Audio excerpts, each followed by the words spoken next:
পাবেল, অভিযানের সবশেষ কি তথ্য আছে আপনার কাছে?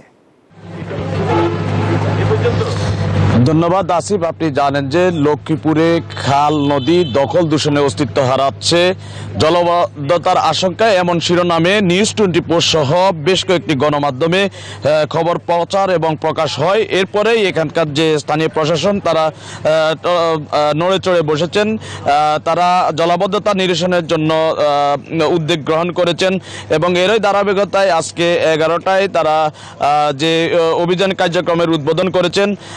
আমরা এখন যেখানে দাঁড়িয়ে রয়েছি এটি রহমতখালী নদী।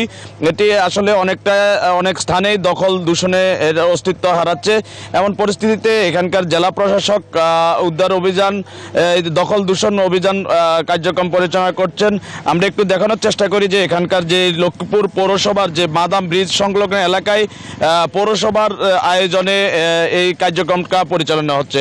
আমরা এখানে এই মুহূর্তে এখানে পেয়েছি এখানকার যে স্থানীয় সরকার উপপরিচালক এবং পৌর প্রশাসক জসিমউদ্দিন। আমরা একটু যুক্ত হব যে উদ্ধার অভিযান নিয়ে আপনাদের পরিকল্পনা কি এবং কি পরিকল্পনা গ্রহণ করেছেন। ধন্যবাদ আপনাকে। লক্ষ্মীপুর জেলা প্রশাসনের উদ্যোগে লক্ষ্মীপুর জেলায় যে আমাদের আসন্ন বর্ষা মৌসুমে জলাবদ্ধতা নিরসনে ব্যাপক কর্মপরিকল্পনা গ্রহণ করা হয়েছে। এরই অংশ হিসেবে আমরা লক্ষ্মীপুর পৌরসভার পক্ষ থেকে রহমতখালী যে খাল আছে এটির যে আপনার প্রতিবন্ধকতা পানি প্রবাহে, বিশেষ করে কুচুরিপানা, ময়লা আবর্জনা এবং আড়াআড়ি বাঁধ, তাছাড়া হচ্ছে মাছের বিভিন্ন ধরনের স্থাপনা রয়েছে, এগুলি অপসারণের কাজে আমরা হাত দিয়েছি। এটি 10 দিনব্যাপী চলবে। পরবর্তীতে আরেকটি ধাপে আমরা এই অভিযানটি পরিচালনা করব।